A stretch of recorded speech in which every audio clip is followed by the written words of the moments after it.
اللهم ارحم ميتا صعدت روحه إليك ولم يعد بيننا وبينه إلا الدعاء.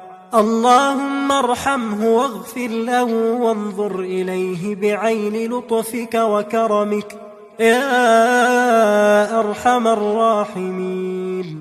اللهم ارفع درجته في المهديين واخلفه في عقبه في الغابرين، واغفر لنا وله يا الله، وأفسح له في قبره ونور له فيه.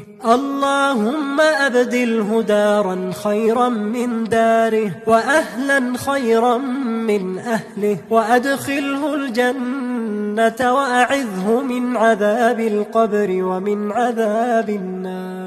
اللهم ارحمه